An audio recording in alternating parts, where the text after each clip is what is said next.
Colocar para gravar. Então, eu sou a Amanda, sou professora da Viver, a gente está aqui juntos estudando o livro Realidade Suplementar e Arte de Curar da Zerca, e a gente parou aqui na página 74, que a gente vai continuar. A gente vai fazendo as leituras e vai tentando fazer essa compreensão teórica, né? A gente parou aqui, né, em que a Zerca estava contando de um caso, e nesse caso Deus, né, o diretor nessa função do outro, né, pergunta para Deus como pode prosseguir a vida sem o amor de Deus. E aí o protagonista diz, como Deus, que o único jeito é encontrar o amor dentro de si próprio. Então finaliza a sessão com o protagonista dizendo para o diretor que, na função de Deus, que o amor não está em Deus, mas o protagonista teria que encontrar nele próprio. Então a gente vai seguir a partir daí, que é o parágrafo que a Zeca vai explicar essa questão.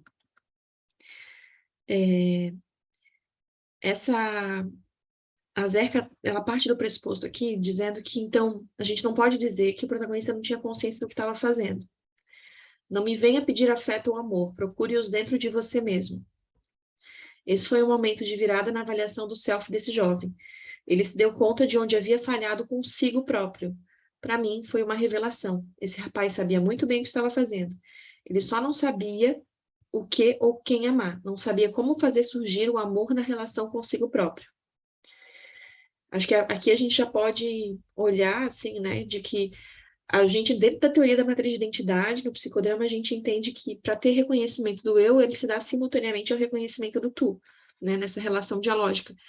Então, muitas pessoas ficam, inclusive, nesse platonismo de amar um outro, aqui no caso desse paciente, Deus, né, encontrar o amor a partir de Deus, mas não se tem a possibilidade de se ter tele sem autotele, né? Então, se você não se encontra, se você não é congruente com quem você é, se você não consegue estar em paz com as suas histórias e as suas versões, fica difícil de você fazer esse movimento de encontrar um amor no mundo, né? E o que a Zerka fala, que é muito interessante, que é ver onde a gente falhou com a gente mesmo. Se dar conta de onde a gente falhou com a gente mesmo. Muitas vezes, quando a gente vem para a psicoterapia, a gente fica procurando culpados, né? Porque minha mãe fez isso, porque meu pai fez aquilo, porque... E é um processo de autorresponsabilização.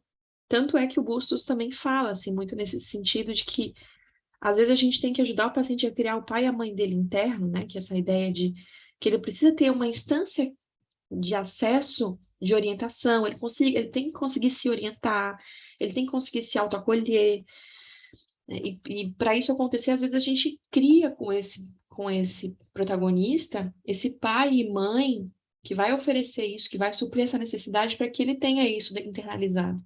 Então, quando esse protagonista vai na função de Deus ali, e Deus autoriza ele a entrar em contato com ele mesmo, ele não só internalizou um Deus, mas ele internalizou um Deus que ama e que ama ele, e que autoriza ele a amá-lo.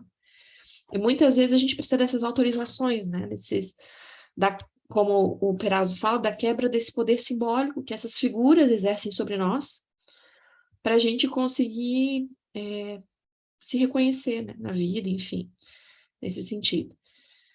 Sobre esse trecho, alguma coisa que vocês queiram destacar, ou que queiram trazer, alguma frase que tenha ficado para vocês, ou que queiram compartilhar? Tô vendo que chegou gente nova aí. Rafa, Tereza, Helena, que está conectando o áudio, Elaine. Bom ter vocês. Que bom que a Rafa conseguiu chegar. Érica também está aqui com a gente. Bom, vão me avisando aí, se vocês acharem algum pedaço que é interessante para a gente poder se fixar nesse pedaço, para a gente poder juntos entender que é importante. Depois, segue aqui, que é muito importante. Essas pessoas precisam de ajuda para mudar a autoimagem, elas precisam de ajuda para aprender a confiar em alguém. Muitas delas foram espancadas a ponto de não confiar em mais ninguém e, portanto, obtêm a confirmação da sua percepção de que o mundo é essencialmente um mau lugar. Então, é de fato aquilo que a gente fala, né, de que a gente adoece e se cura na relação. Então, às vezes, você está no meio de uma cena e você diz para o paciente assim, quem que você chamaria aqui para te ajudar? Ele fala, ninguém. Não chamaria ninguém, eu não consigo imaginar ninguém. Quem que você chamaria para... Ninguém. E isso porque, muitas vezes, esse protagonista, ele viveu uma situação mesmo de vulnerabilidade, de falta de confiança nos egos auxiliares primários, de não conseguir oferecer, né, de alguma forma, receber esse afeto, né, de alguma forma. Então, essa pessoa fica com a dificuldade de chamar. E aí que tá. Porque, assim como a Zerka usa de Deus naquele contexto para ser uma figura que possa potencializar o protagonista, muitas vezes a gente vai usar o próprio protagonista. Quantas vezes o meu paciente disse, olha, não tem ninguém, eu não confio em ninguém. Eu digo, tá, mas vamos pegar a tua versão que sabe tudo, a tua versão que conhece essas coisas, a tua versão que já está lá com 80 anos e viveu tudo isso e agora ela sabe, ela vai conseguir te dar uma resposta. Essa versão de 80 anos, sua, quem sabe, sendo mais sábia, consegue olhar para essa situação e dar alguma resposta diferente. Então, por vezes, a gente faz até a projeção para o futuro para procurar um eu que saiba mais do que o eu atual, para o sujeito poder validar. Então, isso que o Bustos fala, né? A gente não faz o psicodrama para happy end, para o final feliz, não é isso. Quando a gente coloca para o paciente, por exemplo, para ele ser o pai que ele gostaria de ter tido, ou a mãe que ele gostaria de ter tido, a ideia é que ele possa criar conservas de como ser, de como oferecer cuidado, de como oferecer acolhimento, de como oferecer orientação. Ele vai criando conservas. Aí você diz para o cara assim, tá, né, você tem que se amar. Você tem que dizer não. Mas ele não tem conserva, ele não tem um repertório para conseguir ter esse ato espontâneo. Então, a gente precisa ajudar o paciente a fazer esse treinamento, roleplay, às vezes, justamente para esse paciente ter repertório. Aí a gente diz assim, não, meu paciente não está espontâneo, ele não está conseguindo responder. Para ter espontaneidade, precisa ter conserva. Se essa criatura não tem nenhuma conserva de cuidado, de orientação, como é que essa criatura vai conseguir dar alguma resposta, né? Bom, desse trecho aqui, dessas pessoas precisam de ajuda para mudar a autoimagem, algum ponto que vocês queiram trazer desse primeiro trecho aqui, vão me trazendo para poder parar, caso tenha algum trecho que eu não tenha percebido, que eu não tenha trazido.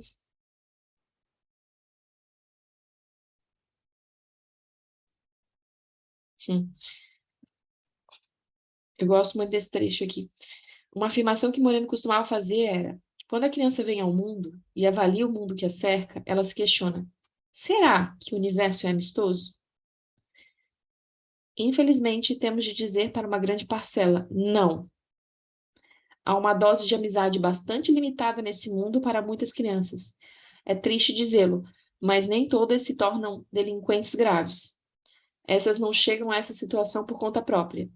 Inúmeras foram seriamente maltratadas. Portanto, eu não posso dizer com certeza que os psicopatas não têm discernimento ou superego. Muitos de nós somos incapazes de nos aproximar desse tipo de pessoa. Seria honesto admiti-lo. Mas classificar alguém como intratável é, em minha opinião, um crime. Seria melhor dizer: eu não tenho condições de tratar dessa pessoa, mas quem sabe outro profissional talvez possa fazê-lo. Os terapeutas têm de tentar ajudar essas criaturas, mostrar a elas que ainda há esperança e beleza no mundo. Temos de aprofundar a tele e expandir a alma. Sei que é externamente difícil, pois há muita violência e insensibilidade em nosso mundo. Além disso, eles são bem complicados e muitas vezes ameaçadores no trabalho com eles. Pode ser que justamente o temor que sentimos em relação a eles nos torne impotentes para lidar com eles.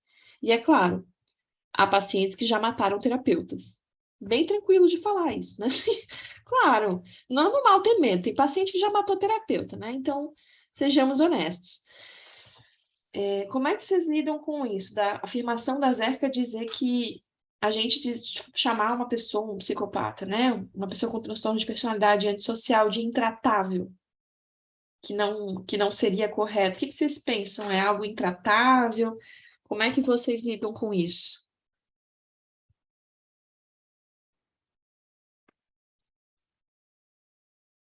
não tem certo e errado, tô mais questionando. Oi, eu Oi, acho que é como se é como fosse o desejo da pessoa, né? Se a pessoa tem o desejo da mudança, tem o desejo de ver isso, né? De se aprofundar nisso, eu acho que é possível verificar até onde dá para mudar, né? sim, Qual é a consciência que ela tem. Treinar a empatia, treinar o olhar do outro, nesse contexto, assim. sim, Tati, obrigada. Eu posso falar, Amanda? Pode? Boa noite. Como eu já falei uma vez, eu não sei se foi para esse grupo, eu tive alunos, um aluno pequeno, criança, psicopata, tudo. Teve até o diagnóstico depois posterior da minha indicação, né, para encaminhamento para psicóloga. E, assim, o que eu vejo é a dificuldade de pessoas, não é só rotular, mas existe sim uma tendência de diagnósticos fechados e tratarem o sujeito dentro daqueles parâmetros, né, de medidas de TDAH, ou de autismo, ou de psicopatia, ou de e fazer todos os níveis e colocar naquelas caixinhas, né? Então, aquela mania, não é mania, né? Um diagnóstico, uma coisa fechada, uma análise mais ponderada, mais cheia de linhas e curvas, mas o ser humano não é bem assim, né? E se você fecha uma porta, mais uma vez dizendo, para um cara que se diz que é psicopata, de repente algo que você podia mudar, não digo em empatia, porque isso ele não, creio que não vai desenvolver, mas ele retome os próprios movimentos diante da sociedade, mesmo por próprio benefício, sabendo que existe um retorno para as atitudes que ele toma, né? Então, não que vá doer no próximo, mas que vai doer nele mesmo, né? Sim. Então, existe esse movimento de estar trabalhando isso. Era dessa forma que eu trabalhava com um aluno pequeno, né? Então, já que ele não viu outro, então vamos ver que consequências você vai ter com você diante disso. Então, com essa ponderação, com esse trabalho, ele passou a ter um pouco mais de percepção do retorno, né? Não dizia que era empatia, que ele continuava sem sorriso, sem nada. Era o chorar, o choro ou a dor do próximo, para ele estava ali. Mas se dissesse aquilo lá ia envolver, ele ia perder alguma coisa com aquilo, aí ele já começou a equilibrar esse movimento. Então, sim, ele pode ser, de repente, entrar no mercado de trabalho, ele pode estar desenvolvendo outras atividades, né? Não vai ser aquela pessoa, que legal, que bonzinho, vai abraçar, não sei o quê. Mas vai ser produtivo, vai ser uma pessoa, não necessariamente vai ser um serial killer, né? Exatamente, exatamente. Que é, a Zerka chama de autotele, né? Que talvez ele alcance a autotele, a capacidade de ele ser congruente com o seu sistema interno, com as suas necessidades e criar consigo. Antes de passar para a Rafa, eu quero ler ali que eu vi que a gente tem mensagem no chat. A Teresa diz: difícil, Amanda, a depender do grau de comprometimento do ego. Até podemos pensar em ouvir e ajudar, mas psicopatas. Na relação sempre é muito ameaçador e adoecedor. Atendo uma jovem, filha de mãe narcisista bem perversa, e meu Deus, são muitos os danos. Em atendimento com essa mãe, ela sequer conseguia olhar sob o ponto de vista da filha. É muito difícil o estabelecimento da TED, tanto no transtorno o transtorno de personalidade narcisista, quanto no transtorno de personalidade antissocial, né? É muito difícil. Dentro dos transtornos de personalidade, eu acho que é o que é mais difícil a gente trabalhar a tele e a autotele. Né? Todos os transtornos de personalidade são muito difíceis, porque é, são distúrbios egocintônicos, né? Então tem a ver com o sistema de eu que o sujeito criou, tem a ver com o sistema interno, e, portanto, a gente precisa ajudar esse sujeito a ter novas experiências e novas conservas para mudar esse sistema interno, porque ele vai ter que refazer a matriz de identidade, ele vai ter que reconhecer novas relações, novos vínculos, se jogar para novas experiências, para ter novas conservas e poder mudar, mas é muito difícil, com certeza. São os casos mais difíceis. Fala, Rafa. Oi, boa noite. Boa noite. O que eu ia dizer talvez seja anterior ao que as colegas disseram, né? É, que se eu não conseguir ver acreditar, né, nesse paciente, ver uma luz ali, né, no fim do túnel, algo que seja possível, alguma bondade, algo possível de transformação, de mudança, eu não acho que eu não vou ser, acho não, tenho certeza que eu não vou ser capaz de ajudá-lo, eu tenho que passar. Para eu poder conseguir atingir aquilo que a Helene falou e que outra colega falou, eu preciso acreditar nele, acreditar que é possível, confiar, porque senão, como que ele vai confiar, né? Que ele é capaz de mudar e que pode ter algo de bom nele, se nem mesmo a terapeuta consegue ver algo de bom nele. Então, eu acho que, primeiro, eu preciso ter isso consciente, né?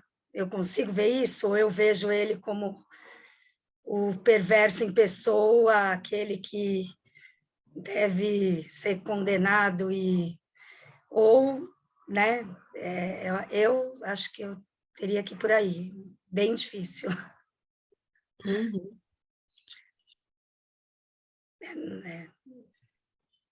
Não É, sei quem eu não sei já se atendeu, né, nesses casos. eu acho que eu já falei aqui da outra vez que a gente falou que é, eu atendi 2 casos, né?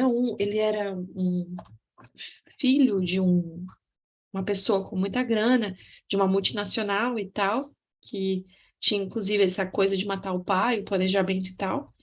E o outro era um traficante, né? Que também tinha toda uma rede em torno dele e tal.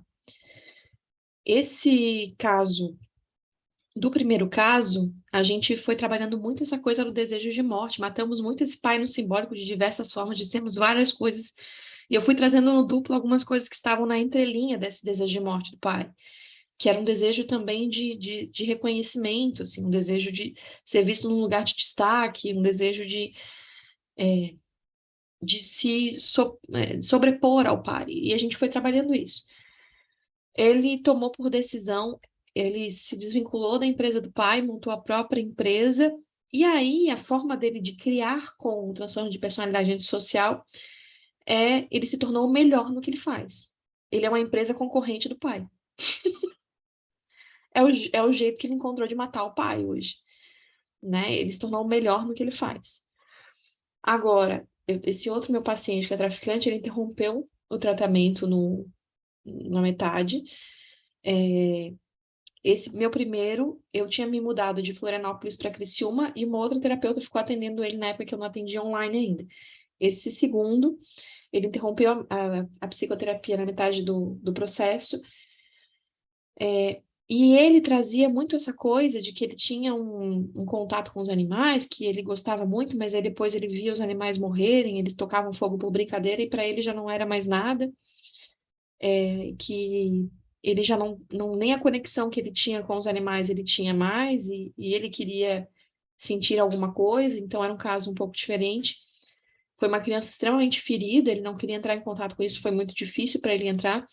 Dos benefícios que nós tivemos na psicoterapia, uma das coisas que ele percebeu é que ele sempre dizia que ele entrou no tráfico porque ele queria entrar, porque foi escolha dele, porque ele quis, porque era um jeito dele.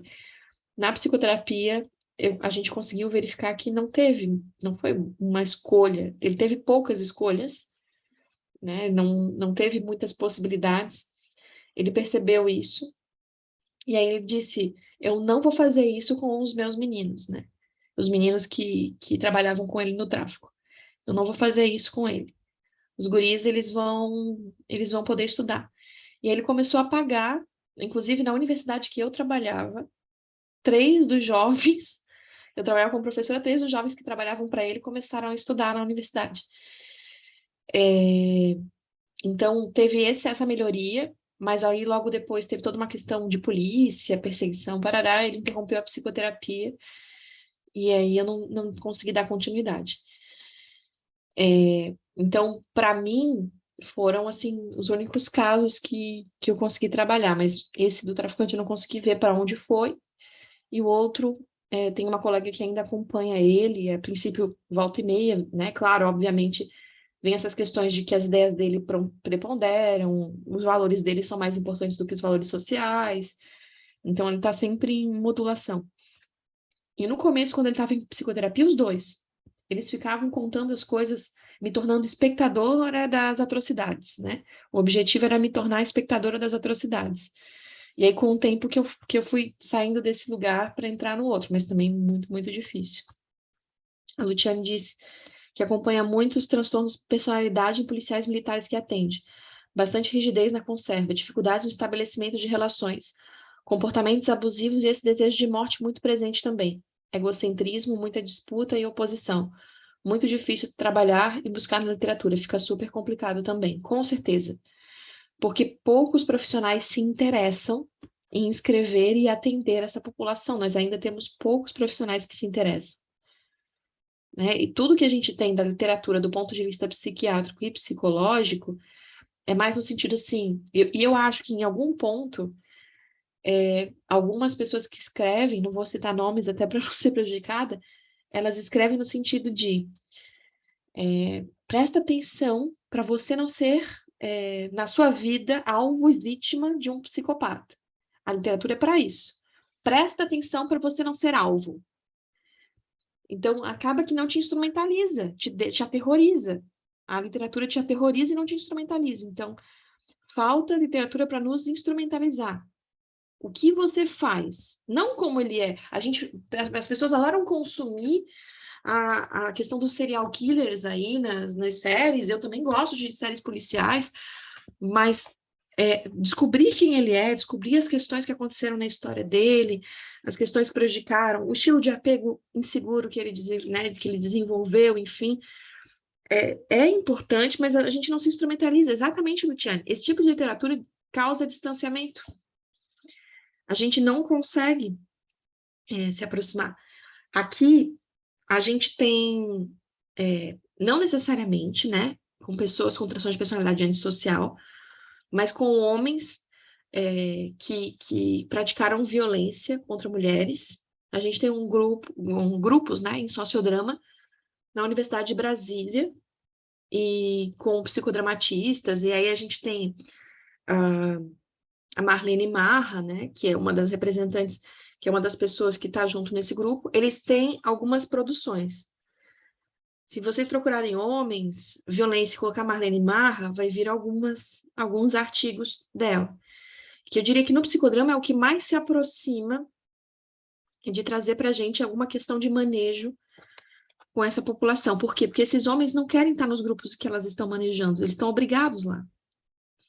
Eles estão ali cumprindo uma medida judicial. Então, é o que mais se aproxima em relação ao manejo, né? Os artigos que a Marlene Marra construiu junto com o pessoal do laboratório dela. Se eu não me engano, na última edição da Revista Brasileira de Psicodrama, acho que tem algum artigo deles, e eles fizeram um capítulo para o livro Psicodrama no Brasil, também, que eu sei que eu corrigi, né, alguns capítulos desses livros, e tem lá. Então, para quem procura, acho que é uma boa possibilidade. Mais alguma colocação, gente? Não? Deixa eu seguir aqui, então. E aí os jornalistas seguem dizendo: você diria que o que Moreno fez foi encorajar o exagero na apresentação de um protagonista, até o ponto da distorção, algo que chamaríamos hoje de maximização? A Zerka responde: se isso fosse necessário, dependendo do problema em questão. Na técnica do espelho, quando um membro do grupo assume o papel do protagonista, este é, por um lado, aquele que está no palco, e por outro, o observador retirado do palco, olhando para a cena. O protagonista é agora, igualmente, um membro do grupo.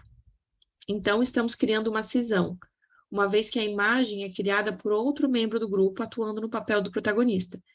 Essa imagem negativa não é mais necessariamente vivenciada pelo protagonista como sua. O protagonista, de certa forma, assiste à cena com um olhar de membro do grupo. Como observador, ele é retirado do processo de espelhamento e pode, portanto, olhar a cena como algo não diretamente relacionado consigo. A cena pode tornar-se muito positiva mediante uma mudança. em algum nível, ela difere do espelho. Ela vai além do espelho e torna-se, portanto, uma realidade suplementar. Eu acho que isso aqui é bem significativo. Deixa eu sair daqui. Quando a gente faz o espelho no bipessoal, no individual, que a gente faz e o paciente está ali, né? Eu digo, olha, percebe, enquanto você está falando do seu marido, você está assim. Nesse momento que eu tô, e não sei se tem alguma pessoa com deficiência visual aqui, eu tô mexendo nas minhas mãos, apertando uma mão sobre a outra, né? Enquanto eu tô falando. Enquanto eu faço esse espelhamento, enquanto eu faço esse espelho, o paciente pode entender como um ataque, porque os outros personagens da relação, às vezes eles não estão representados. Inclusive, por isso que quando a Rosa fala da questão de usar os objetos para fazer o espelho, justamente porque na relação do individual isso tende a trazer um distanciamento para o cliente, ele tende a entender melhor sem compreender isso como um ataque direto, talvez seja por isso a função dos objetos auxiliares, né? Então, a gente vai fazer um espelho e a gente pede, por exemplo, para o paciente, o protagonista, falar com a sua mãe. Aí ele vira o corpo para esse lado, sendo que a mãe está aqui, e ele vira o corpo para esse lado, mexendo a cadeira, e aí ele fala olhando para baixo, dizendo, mãe, eu não quero mais que a senhora entre no meu quarto. Quando a gente pega o protagonista e mostra com os objetos, ou no grupo, né, a partir dos egos auxiliares, e a gente vira as costas do boneco, e diz, olha, eu queria que você observasse aqui. Você vira completamente as costas, a mãe está olhando para frente, ele está de costas, ó, o rostinho olhando de costas, e aí, de repente, a gente pode ampliar esse espelho, né, a gente pode o que os jornalistas chamaram de maximizar, porque aqui no Brasil a gente acabou trazendo essa questão da maximização. A Zerka diz que é uma exploração da realidade suplementar. A gente pode dizer assim, a impressão que eu tenho é que cada vez que você vai falando, mãe, não entra mais no meu quarto, não entra mais no meu quarto, não entra mais no meu quarto, não quero que você entre.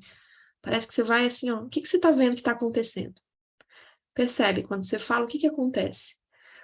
Na cena, é óbvio que a cabeça do protagonista não foi até lá embaixo, né? A cabeça foi até metade. Mas aí eu amplifico a imagem, né, para que o protagonista possa ter o impacto emocional da cena. Parece que eu estou me escondendo, parece que eu estou fugindo dela, parece que eu estou... E, de fato, ele se torna observador. Porque quando eu, às vezes, assumo o papel aqui, diretamente não uso os objetos, corre-se um pouco de risco, em todo o espelho que a gente faz, no individual, no bipessoal, do paciente entender isso como algo caricato, né? No objeto, essa transferência, né, esse movimento de se sentir julgado pelo outro, tende a ser um pouco mais reduzido. É por isso a importância, às vezes, do uso dos objetos nessa técnica no individual. No grupo, quando você está de fora, e são várias pessoas construindo essa cena do que se passou da mesma forma, não está ali unificado na figura do diretor tentando te passar alguma mensagem ou tentando te dar alguma indireta sobre tua vida, né? Você construiu a cena, você posicionou os egos auxiliares, você sai de fora e você olha para o que você posicionou. Então, você tem um nível de controlabilidade também, e quando você sai, você faz parte da plateia ou do grupo, porque você tem outras pessoas que não estão em cena e você passa a observar junto com os outros, o que a gente às vezes não tem quando a gente está no individual, né? Porque a gente, via de regra, não trabalha com unidade funcional. Vocês usam muito o espelho? Como é que é? Vocês têm dificuldade de usar o espelho na clínica? Como é que vocês sentem o uso do espelho?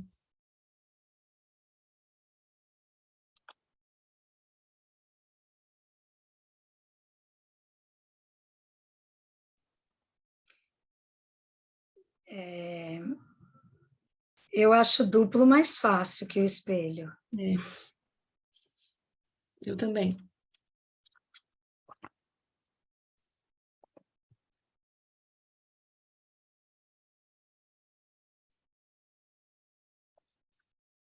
Eu acho duplo mais fácil que espelho. Geralmente, quando eu faço espelho, eu uso os objetos. Pode falar, Bruno. Eu não tenho tanto costume de usar, mas as poucas vezes que eu usei, elas se mostraram bem proveitosas, assim, geraram... ah, enfim, foi bom, assim, pro paciente em questão. E já aconteceu também, eu não uso objetos, eu faço, no caso, eu mesmo, enquanto diretor, falando aí em psicodrama pessoal, né? Eu mesmo peço para a pessoa me olhar enquanto eu, enfim, faço o espelho. Uhum. E algumas vezes eu já percebi essa questão também da pessoa se sentir atacada. De... E aí, normalmente a pessoa não manifesta, né? Fica só aquele olhar meio estranho, fica um climão, como diz outro. Fica uma coisa meio no ar, assim, e aí eu faço questão de instigar isso, assim, aconteceu alguma coisa aqui que para ti não fez sentido, alguma coisa aqui que eu fiz ah, enfim, tu acha que ficou muito fora do que realmente é? Então me mostra como é que é. E aí eu vou para esse caminho, assim. Perfeito. É isso aí. Tem mensagem aqui. A Teresa diz, uso, Amanda, alguns pacientes estranham no início, mas como uso muito, logo se acostumam. Legal você falar do uso de objetos, ajuda muito. Teve uma vez que uma paciente estava falando uma coisa para mim numa entonação, eu já vou deixar você falar, Mai, numa entonação que ela eu percebi que aquilo que ela estava falando era muito importante, e eu perguntei para ela, você pode repetir, eu posso gravar o que você disse, depois eu te mando no WhatsApp? Ela disse sim. Aí eu gravei no WhatsApp e mandei para ela. E aí ela ouviu e ela reparou, ela estava falando de uma coisa extremamente triste, que era um processo de luto, e ela estava falando como quem estivesse se engargalhando, como quem estivesse, enfim, muito feliz. E aí ela disse, eu faço isso, né? Eu faço muito isso. Eu fico rindo da minha tristeza. E aí a gente entrou já na cena dela falando com a tristeza e rindo da tristeza, enfim. Foi bem importante. Então, às vezes a gente pode utilizar, tem outras estratégias. É claro que eu jamais gravaria um áudio de um paciente sem perguntar para ele nem nada, fazia parte da sessão e eu precisei perguntar. Mayara, tu tá com um microfone aberto, não sei se tu queres falar, se quiser falar, fica à vontade. Não sei se é.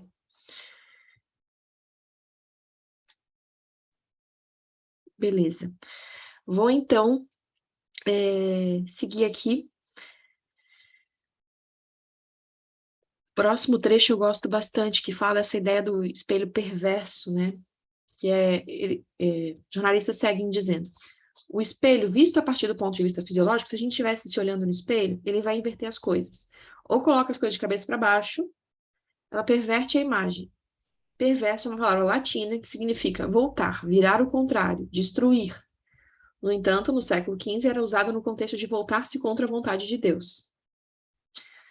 Se a técnica do espelho no psicodrama pudesse ser considerada do ponto de vista mitológico, o diretor do psicodrama teria que inverter a cena, ou seja, virá-la de cabeça para baixo. Ele precisaria distorcê-la deliberadamente, em vez de se utilizar da técnica do espelho de forma usual, que retira o protagonista da cena. Isso leva o protagonista a uma situação em que se vê refletido na perspectiva perversa. A imagem de espelho psicodramático conduz o protagonista a uma dimensão surrealista a qual ele reagirá. Poder-se-ia dizer que ele está agora atuando a partir de uma perspectiva da sombra, e, portanto, olha para si dessa perspectiva. Em geral, o protagonista reagirá com grande resistência a essa distorção deliberada. No entanto, a perspectiva do perverso precisa ignorar a reação normal. Geralmente, os comentários do protagonista são: mas eu disse que minha mãe e meu pai viviam brigando, então por que eu estou aqui desempenhando o papel de pais amorosos e cuidadosos? Isso é perverso. Ou outro exemplo: eu disse a você que meu marido sempre começa a briga comigo e não o contrário. Até hoje eu nunca levantei a voz para ninguém. É terapêutico que eu ande por aí representando uma megera que grita? Esses comentários mostram o momento da surpresa da técnica. Vocês conseguem perceber a semelhança do que ele está falando com a técnica da interpolação de resistência? Não sei se vocês estão... A técnica da interpolação de resistência consiste em a gente não atuar na complementaridade esperada pelo nosso cliente. Ou seja, nosso cliente sempre se vitimiza, se coloca na posição de que a gente tem que cuidar dele, então não atuar nessa posição significa, de repente, eu dizer para ele assim, ok, e agora, se você fosse a pessoa para cuidar da Maria? Você não é mais a Maria, você é a pessoa que vai cuidar da Maria. Como você cuidaria da Maria? Ou ainda, ela está na posição de vítima, ela espera que eu atue na posição de cuidadora, e eu digo, pois é, a vida é difícil, né? É doloroso mesmo. Eu não cuido, eu não fico, eu não atuo na complementariedade esperada, eu não fico lá, nossa, você precisa de alguma coisa, um abraço. Não atuar na complementariedade esperada é aquilo que todo mundo faz, é aquilo que todo mundo da família faz, é aquilo que o marido faz, é aquilo que o filho faz. É a gente não agir da forma que os complementares fazem na vida daquela relação, né, na vida daquele sujeito. Então, o espelho perverso que os jornalistas estão falando aqui diz respeito à possibilidade de você mostrar para o sujeito uma realidade diferente da que ele vive, inclusive. Eu falei para vocês da outra vez do Bustos e falei para vocês que teve uma sessão que eu assisti que a situação era bem difícil, que o rapaz, assim, tinha a mãe, se eu não me engano, tinha alguma doença neurodegenerativa, o pai também alguma doença neurodegenerativa, a irmã tinha deficiência intelectual e ele era o único cuidador da família. Então, Bustos construiu com ele uma casa em que ele fosse cuidado. Então, ele construiu toda essa dinâmica da casa, o menino viveu, depois ele saiu da cena, olhou para essa cena, e aí eu acho que é isso que ele fala. Às vezes, algum protagonista acha que isso é cruel, que não é. A gente está ajudando esse protagonista a criar repertório. Se ele sempre esteve na função de cuidador e a gente está, sessão após sessão, tentando permitir que esse cara se relacione com aquela namorada dele lá, que quer cuidar dele, ele não permite, porque ele é sempre cuidador de todo mundo, como é que ele vai fazer essa inversão se na matriz dele, desde sempre, ele foi cuidador? Então, a função da gente ir para a realidade suplementar e apresentar essa outra realidade, seja por espelho, ou seja na inversão de papéis, apresentar essa outra possibilidade é para que ele também se veja num outro lugar existencial que ele ainda não se viu. Um outro ponto de vista da sua existência, uma outra possibilidade de ser, né, que é importante. Então, às vezes, há muito tempo atrás, eu atendi uma mulher, assim, extremamente forte, saiu do Nordeste, né, 3 filhos, uma situação complicada, enfrentou a vida, parará, parará, e foi para o Rio de Janeiro e fez a vida, e, e de repente ela se dá conta de que tinha deixado tudo para trás, e aí ela adoece, mas aí no adoecimento dele ninguém podia cuidar, o filho não podia cuidar, a filha não podia cuidar, a outra filha também não, e aí eu fiz com ela, a gente montou uma cena em que esses filhos cuidassem dela, que esses filhos ligassem para ela, cuidassem dela, cozinhassem para ela, olhou de fora, ela ficou profundamente emocionada. Perguntei o que ela estava sentindo. No início ela disse fraca, disse deixa essa fraqueza ficar, olha mais um pouco. E aí eu perguntei como é que você está se sentindo e ela disse feliz. Eu nunca senti isso. Eu nunca senti o que é poder contar com alguém, poder ser cuidada, né? E aí então ela se colocou na posição de receber. Então às vezes esse espelho perverso, ou espelho invertido, que mostra outras possibilidades de ser para o nosso cliente, ele pode ser bem útil, né? Não sei se vocês já fizeram alguma coisa parecida, mesmo sem saber que é esse nome, mas se fizeram alguma coisa parecida e quiserem compartilhar, tragam aí pra gente discutir. Não sei se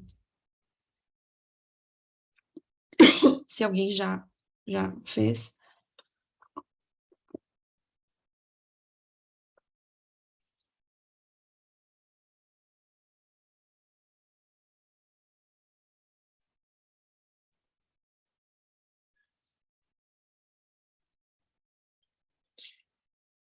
Tá, vou entender aqui que se alguém fez, não identificou ou não quer trazer, mas fiquem à vontade aí para trazer. Algum trecho desse capítulo, alguma coisa que vocês queiram trazer, que vocês queiram compartilhar?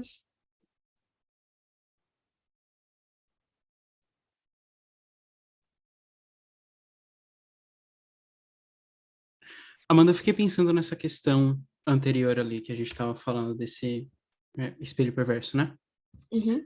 Eu não sei se entra no caso, por isso que eu, enfim, não falei, mas eu estava lembrando de uma paciente, na verdade é uma paciente que eu atendo ainda, mas, enfim, em uma das sessões, onde ela, parecido com esse caso que tu trouxe, da paciente que é muito forte e tal, só que ao contrário, sabe? Ela, no caso, sempre foi uma pessoa muito... como é que é o termo? Enfim, ela nunca conseguia saber, ela nunca é uma palavra muito forte, né? Mas ela não estabelecia limites, ela sempre se misturava muito com os outros, assim, e ela sempre permitia muito os outros como se fossem dar, não é dar opinião, mas a controlarem a vida dela nesse sentido. E aí o trabalho que foi feito foi de pegar essas situações, essas cenas específicas da vida dela, pelo menos as mais emblemáticas para ela, assim, e aí tentar colocar ela numa posição inversa, né? No caso, eu lembro muito de um momento em que uma cena que ela traz assim é a mãe mandando em qual roupa que ela deve sair ou não, enfim. E aí a gente vai para essa cena tentando fazer um movimento contrário, né? De interpolar a resistência mesmo, assim, de não vou com essa roupa, vou com essa aqui, porque é essa que eu quero, porque, enfim. Aí que tá. Não sei se entra nessa mesma questão, assim, mas me lembrei desse caso. Entra nessa mesma questão. Eu acho que no individual a gente tem mais dificuldade de fazer, a gente acaba nós assumindo esses personagens, a gente tem mais dificuldade de fazer o espelho mesmo, né?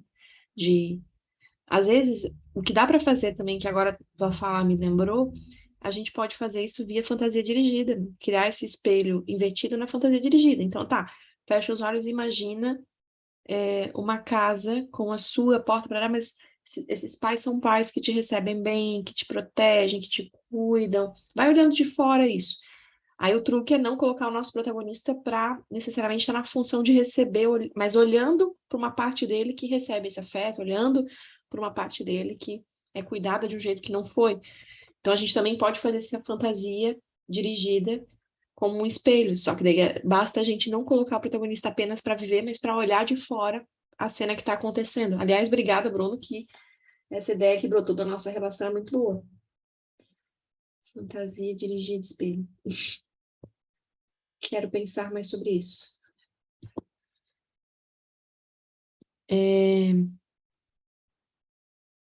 Depois, a Zerka continua aqui. Você tem de ser criativo na direção do psicodrama. Moreno nos ensinou a sentirmos-nos confortáveis com as nossas birutices. Eu adoro esse trecho. Tem no meu Instagram. Creio que uma das razões pelas quais as pessoas têm medo de dirigir psicodramas é porque temem suas próprias fantasias. Eles ainda não aprenderam a ser protagonistas o suficiente para lidar e brincar com suas próprias birutices. Isso os deixa temerosos. Eles ainda não se familiarizaram com a sua própria loucura e, portanto, ainda não aprenderam a confiar nela. Moreno dizia que a loucura é muitas vezes a fonte de uma grande criatividade. Eu adoro esse trecho. Não tem outro jeito de aprender psicodrama se não for a gente também sendo protagonista. A gente precisa ser protagonista.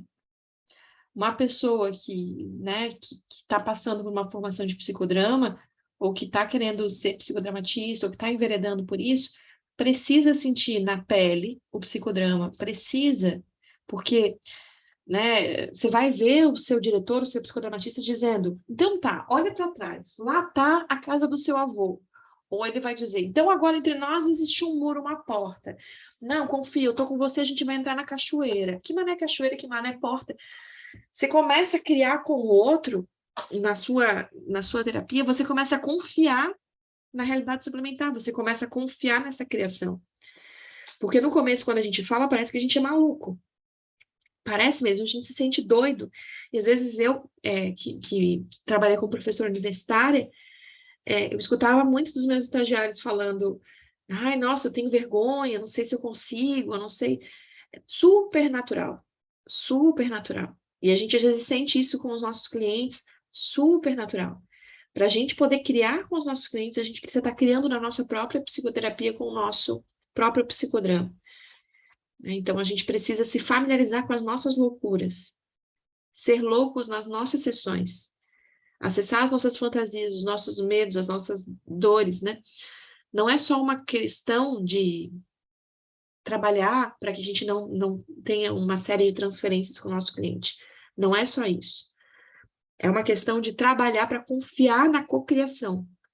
Confiar na criação que você faz com o outro. Na criação que você faz com o seu protagonista. Boa parte dos conteúdos que eu crio, das coisas que eu faço, vem da relação com os meus pacientes, vem da relação com o outro. Então, na semana passada, eu tive uma paciente que estava falando de que a porta estava fechada para o amor.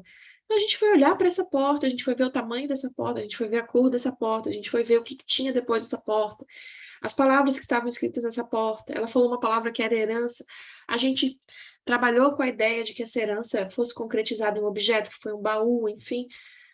E aí, quando a gente vai e se permite criar com o outro, porque o outro me deu, às vezes a gente vai para a sessão assim, com tudo escritinho, né? Ah, eu vou fazer isso, vou fazer aquilo, vou aplicar a técnica que a Amanda falou, mas muitas técnicas, como diz a Zeca, são criadas na relação.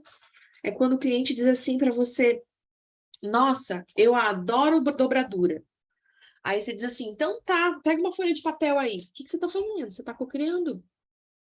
Você está criando como você está confiando na sua loucura. Você pode não saber onde você vai chegar quando você pede para o seu cliente pegar a folha de papel. Mas você tem que confiar no processo de criação que vocês fazem em conjunto, né? Então, acho que isso é bárbaro, né? De dirigir. E para mim, vocês devem reparar, eu sou bem emotiva, mas eu também, quando vou para racionalização, eu também vou com firmeza.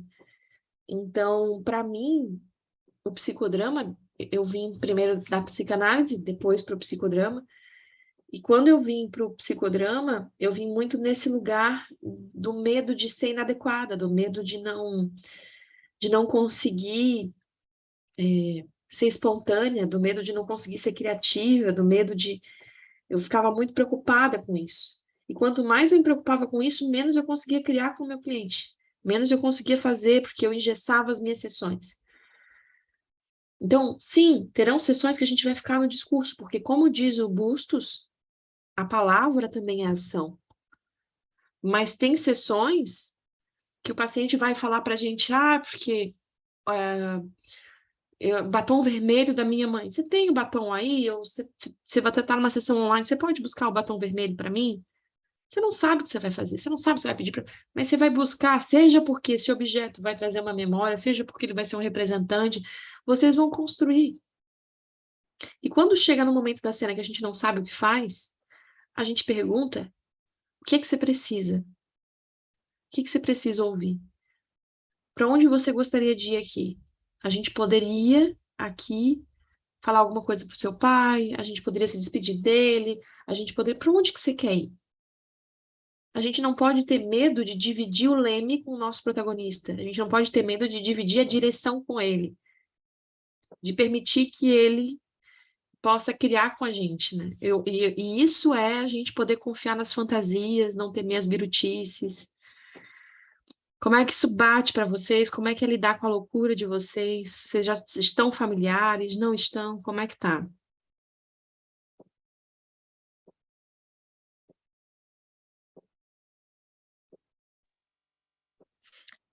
Oi, de novo eu, né, Tati?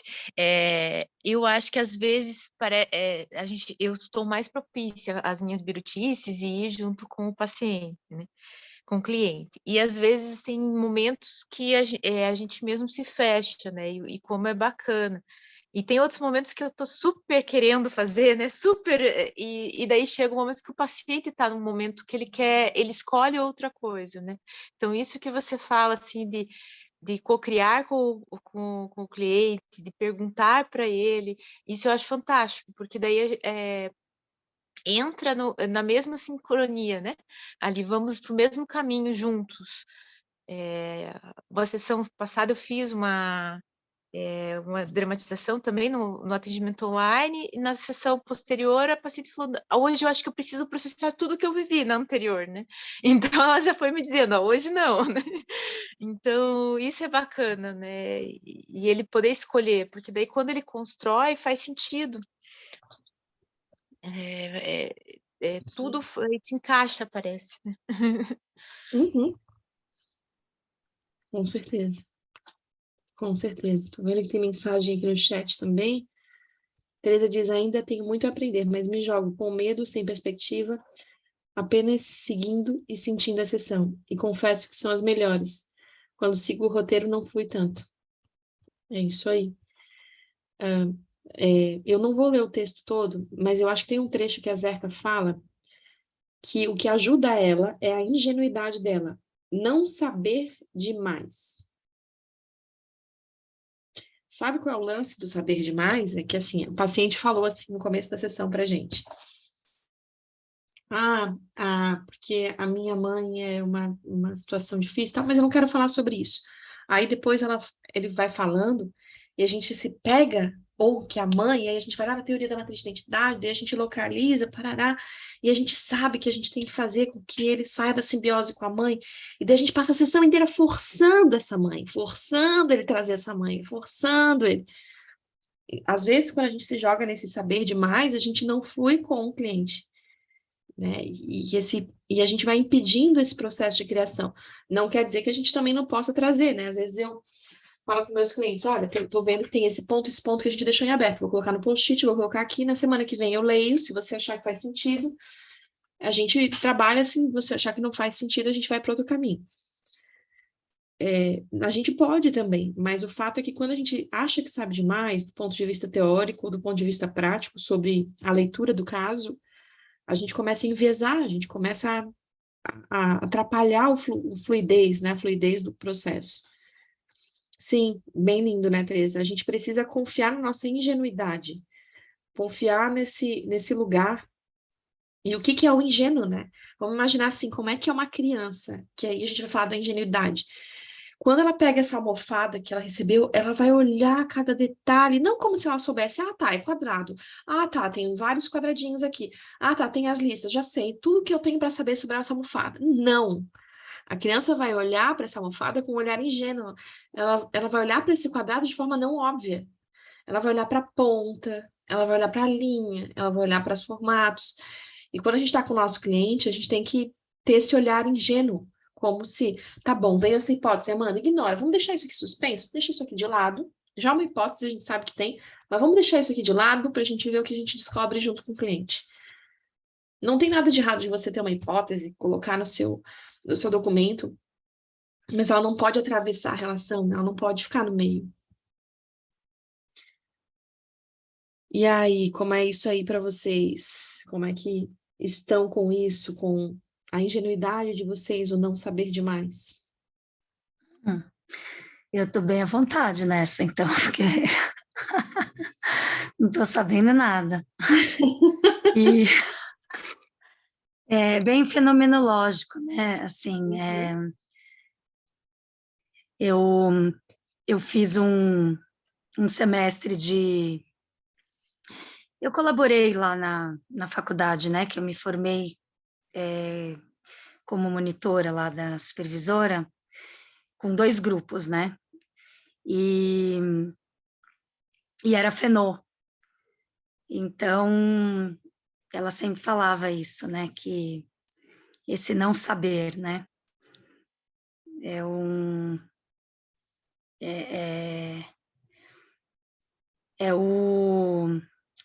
como o pulo do gato, assim, né? O não saber que é onde está a questão. Então, mesmo quando você começa a ficar mais experiente e saber mais, você tem que, sei lá, se colocar no lugar de quem não sabe. Você tem que esquecer que sabe, não sei, algo assim. Mas como eu ainda não estou nessa, então para mim está fácil, porque eu ainda não sei. Então, ainda não cheguei nessa de esquecer. Mas, em relação ao tópico anterior, aí é mais difícil. Eu até arrisco, mas às vezes eu não tenho um feedback, assim, o paciente não entra. Eu vejo que ele não corresponde, sabe? Eu falo na primeira pessoa e vejo que ele não entra, ele responde como se ele não... Ele entende que eu não estou falando de mim, mas não responde de acordo, assim, ele desvia. E chegou uma hora que eu até perguntei, e no caso ela falou que, bem baixinho assim, né, porque é uma paciente que gosta de agradar, e ela falou, eu prefiro que você fale você. Aí eu voltei no você, né? Eu prefiro que você fale você, porque se você falar você, você entra na função de orientação. Você vai dizer o que eu tenho que fazer, como tem que ser, e assim eu me sinto nada e controlada como eu gosto de ser. Tipo isso. Uhum. E eu também fiquei bem mais tranquila e na minha... Fiquei mais cômoda também, sabia? Eu também relaxei, fiquei na minha zona de conforto também, porque eu estava angustiada que ela não entrava. Apesar de que eu sentia que mesmo não entrando, estava indo bem. Mas algo forçado é esquisito, né? Uhum. Uhum. Então, Porque forçado não funciona, mas a ideia, quando ela diz assim, ela fala que ela não quer, ela quer que venha de fora, ela não quer que venha, seja algo de dentro dela, ela quer que seja algo de fora, que alguém me coordene. A gente pode procurar isso, tem várias outras formas. A Gisela Castanho fala também da procura pelo sábio interno. Então, às vezes, quando o paciente quer uma resposta, pede para fechar os olhos, diz que ele vai entrar em contato com uma parte dele que é mais sábia, que responde, que vai dar uma alternativa. Você pode fazer uma fantasia dirigida para ele encontrar essa instância de eu, que é como se fosse também um duplo, uma função de eu que vai dar uma resposta que o protagonista não consegue dar. disfarçada, né? Assim, Você pode oferecer. Mas eu não tive essa criatividade. Não é só Faltou. conserva também. Conserva. Coisas que eu peguei para poder depois ser criativa. A gente nunca é criativo do nada, né? A gente cria a partir de uma conserva. Não se preocupe. Mas é isso mesmo, a questão dela é essa mesmo. Ela tinha de fora, e o de fora morreu, os de fora. E agora ela não tem mais, então ela está precisando construir interno, ela vai ou precisar construir descobrir, isso ou... primeiro, para depois aceitar um duplo. Essa é a mesma é a questão mesmo, só que eu não estou ainda conseguindo, né? Pelo psicodrama. Eu estou indo assim, meio que devagar, quase parando, mas coitada. Se você não está aplicando as técnicas do psicodrama, mas se a filosofia do Tentando, psicodrama, mas... se a filosofia do psicodrama é o que te guia, se tu acredita num ser humano espontâneo, criativo, essencialmente capaz, se você eu acredito nela. Isso. Você está fazendo psicodrama, então, independente da técnica que você está aplicando, ou não aplicando a técnica, não se preocupa com isso. Fica tranquilo. Obrigada. A Márcia bota, é meu grande desafio, abandonar o desejo de controle da situação. Todos nós, Márcia, Deus do céu. Eu sou extremamente controladora. A Tereza, é isso. Quando vou achando que sei demais, acaba a minha espontaneidade. Vou como uma criança curiosa, aberta a explorar. Nem sempre confiei nessa criança curiosa, mas hoje aprendi a deixar ela me guiar. É isso aí. Temos que tentar acessá-la. A gente parou, então, na página 77. Continuamos na próxima quinzena. Aguardo vocês lá. A gente vai estar junto. Foi muito bom estar com vocês. Uma excelente terça-feira. Um beijo grande. Até a próxima, povo.